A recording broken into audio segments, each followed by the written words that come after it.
In today's video, we got a short, quick session of 20 cent, 50 cent, $1 on ClubWPT Gold. We pick up some huge Broadway hands and even get in a 125 big blind pot with pocket sixes. That's right. We sucked out on the river. You guys are going to want to check it out. Oh, come on. I just can't be good here. Let's go. Welcome back to the channel, guys. In today's video, we decided to hop on ClubWPT Gold for a 20 cent, 50 cent, $1 session. This session lasted about an hour and 15 minutes. It was a quick little session. Picked up some pretty nice hands, a lot of Broadway hands. Picked up a couple pairs here and there. I think I had pocket tens and pocket sixes. The hand with pocket sixes got pretty crazy. I was just barreling and barreling and barreling, and I actually was behind on the turn, and it was a crazy run out. You're going to want to check it out. But we're going to roll right into the video. Hope you guys like it. Rolling right into the first hand, guys, we pick up deuce 3 suited in the straddle position. This table actually has a permanent $1 straddle on. It's not a great hand, but it's, I'm at a discount. I've already got 2 big blinds in there. So I decided to call when the undergun player opens to 6 big blinds. I pretty much know exactly when, the flop is favored towards me, and this flop actually is. I pick up a pair and the flush draw. Under the gun continues. I decide to call because I could hit my flush and be super good.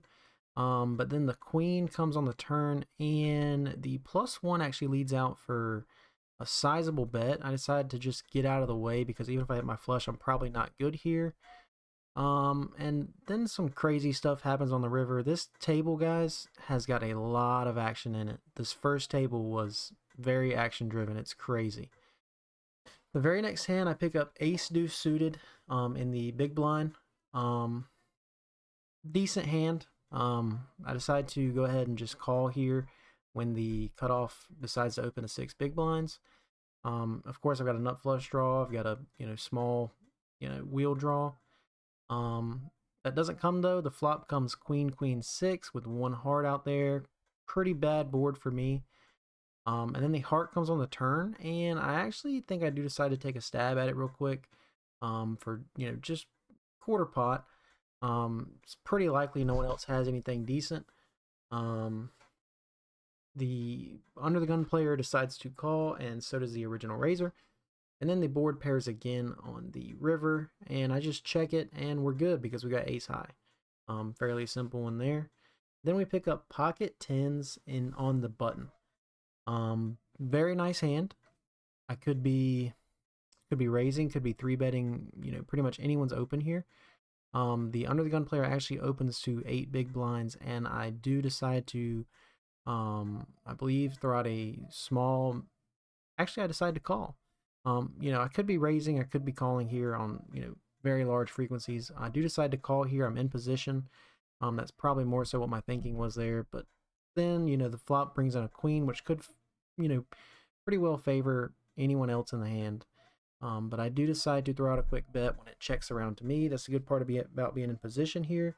The turn brings in a 3rd heart, and I actually decide to turn my hand into kind of a bluff and try to rep the hearts here.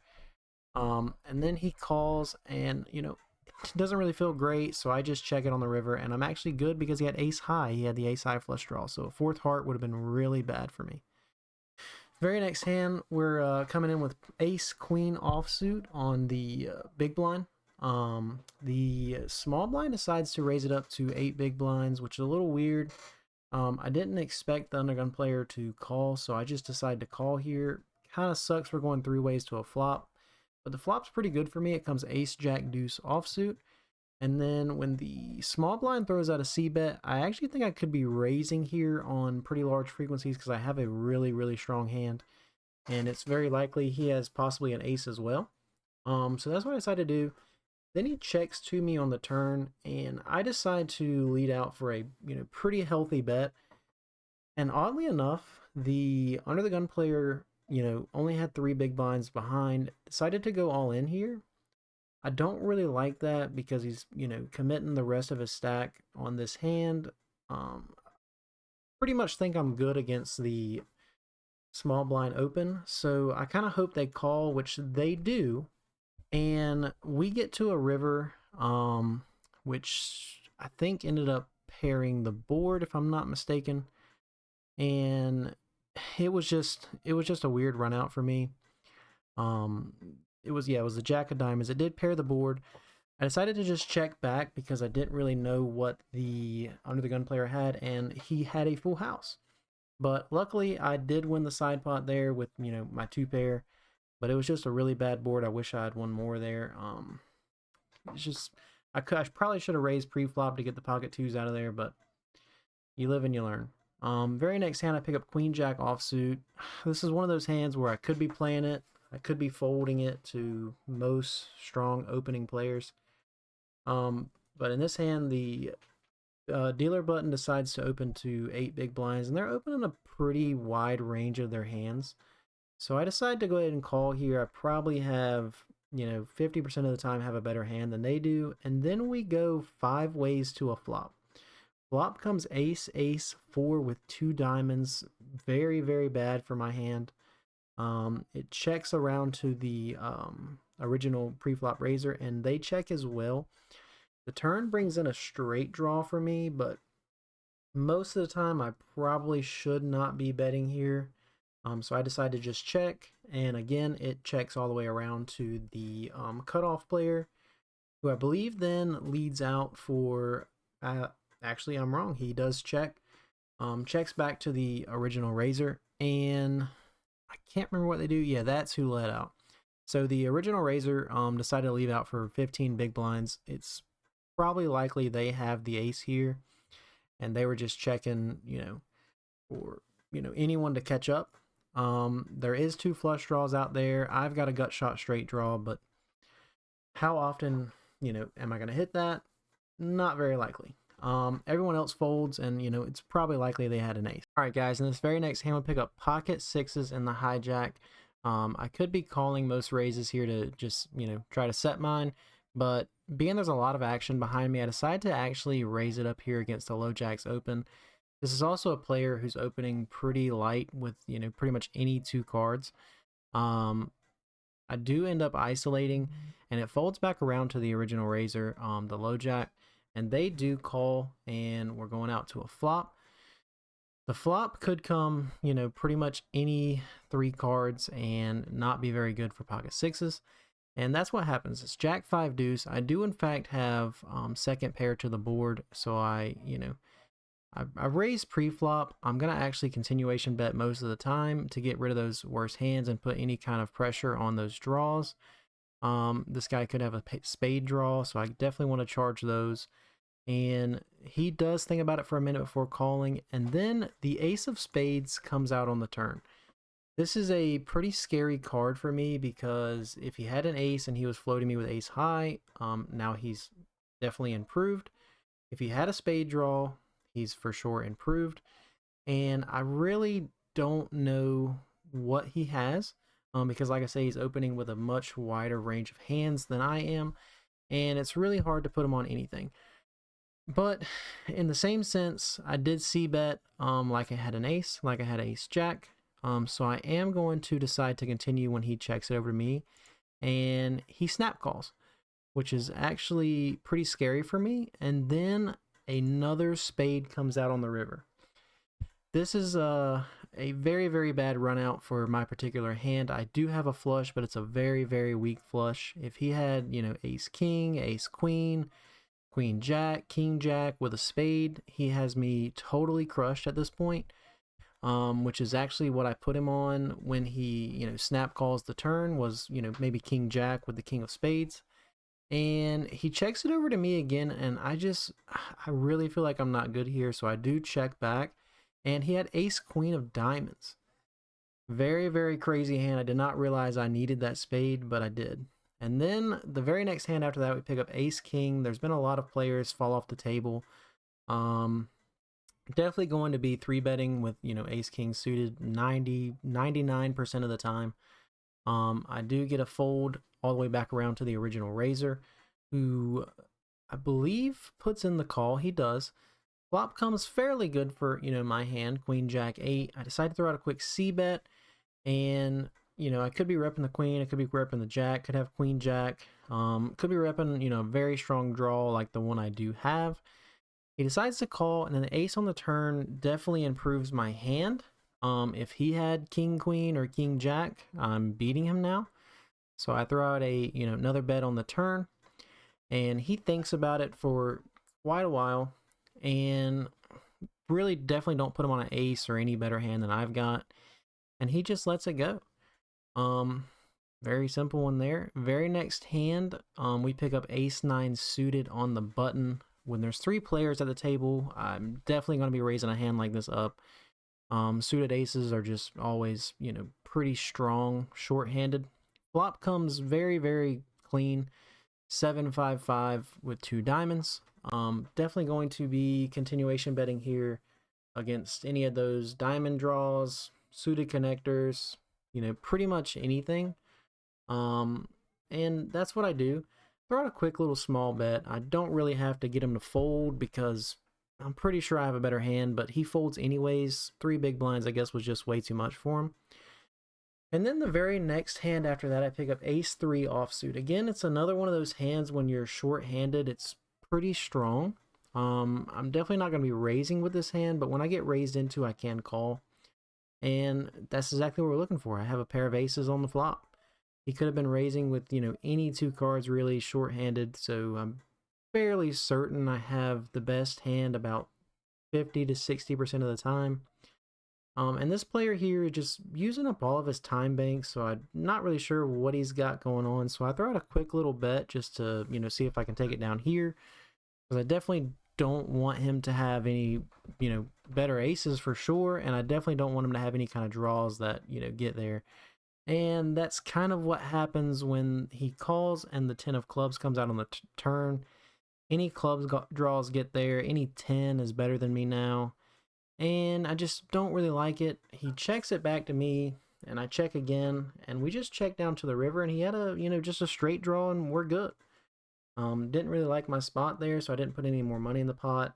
But, the small ones are just as fun to win as the big ones. In the very next hand, we pick up ace jack suited. There's only 2 players left at the table. I decide to raise it up and I take down the blinds, but I'm actually going to change tables at this time because I really don't like playing shorthanded. I want to, pick up as much money as possible. And so that's what we do. Sitting down at this very next table, guys. This table did not have a super awful lot of action like the last one. These players are pretty fishy. When I sit down, the first thing I notice is there's some pretty big stacks at the table. There's one guy with over 600 big blinds, one guy's got over 400, and there's another guy with over 300 big blinds. When you play at these tables with the permanent straddle set on, you don't really get to sit down with as deep of a stack as you would just a regular 1-2 table. Something I really don't like about ClubWPT Gold, when you play these low stakes tables, you don't really get a super deep stack, but it's fine when you're playing smaller stakes. If I was playing much larger stakes, I wouldn't really like it as much. But we're sitting down 200 big blinds deep, just kind of getting a feel for the table. First hand I witness when I sit down is a 70 big blind hand pre-flop. It's definitely a pretty big pot pre-flop for low stakes, and it just it looks like there's going to be a lot of action. I'm getting pretty excited, but as you'll see through a lot of these hands I play, I don't actually get a whole lot of hands in this second table because I didn't really pick up any good cards. But you'll see the action kind of dies down, and these guys are just going at it. One guy's got an absolute straight draw, and the other guy's just got top pair, and we're going to 400 big blinds deep. I mean, that's a crazy pot size for the very first hand. I do actually have to sit out for a little bit because I did sit in at the small blind position. So it's fine.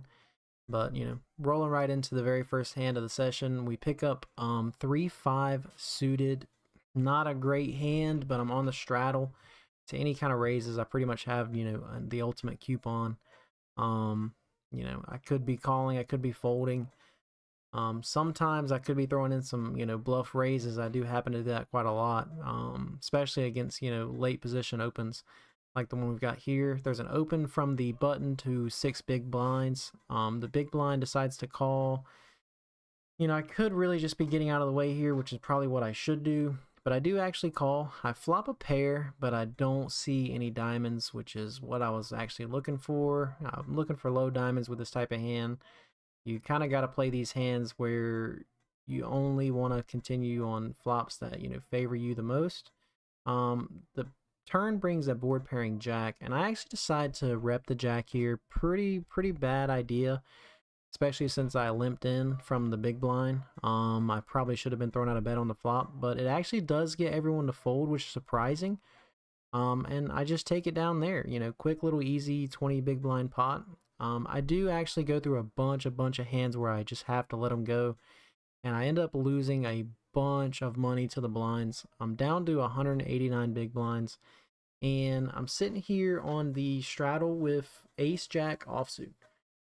It folds around to the big blind, who decides to just flat call, and a lot of times I could be raising here, but what am I really looking for out of a raise to someone who just limps in? I kind of want to give them some rope post flop, and I do flop top pair, which is most ideal when you do that, and they actually decide to throw out a quick bet. Hoping they have anything, I decide to just raise it up here just to see what happens. And they think about it for, you know, quite a while, and they do call. Turn brings a 10. I'm actually kind of scared here that they could have been limping in with jack 10. It's one of those hands where, you know, you don't really like to raise, you don't really like to call. But, you know, that's not what they have, obviously, when I throw out a bet on the turn, and they just let it go. You know, quick little 40 big blind pot to give me back over 200 big blinds. You gotta love it. The small ones are just as fun to win as the big ones, guys. Very next hand, I pick up 10-8 offsuit in the big blind. I do believe this is one of my last hands. You know, like I said, guys, I did not get a whole lot of hands into the second table. It was just, you know, card dead after card dead after card dead for me. And I do just let this one go to an open from the button. I could be calling this type of hand sometimes, but I really don't like it. Just not a very good hand. I do decide to, you know, just hang out for a little bit, wait to see if I get some better hands, but, you know, that's really not what happens at this table, guys. You know, there's not a whole lot of good hands I could be picking up here. You know, very next hand, as you see it right here, Queen 3 offsuit, just such a bad hand, guys. And when you're just running card dead like that, and you already made a profit on your session, it's always better to just, you know, get out while you can. Alright guys, I know today's episode was a short one, but if you did enjoy it, we did end up profiting $46 on the session over an hour and 15 minutes, which brings our total profit per hour to around $35, $36 or so an hour, which is approximately 75 big blinds an hour at this table, which is, you know, 20 cent, 50 cent, $1 straddle. You know, it was a pretty good session, guys. If you did enjoy it, make sure you drop a like. Go ahead and subscribe, leave a comment, let me know your thoughts, and stay tuned for the next one. Peace out, guys.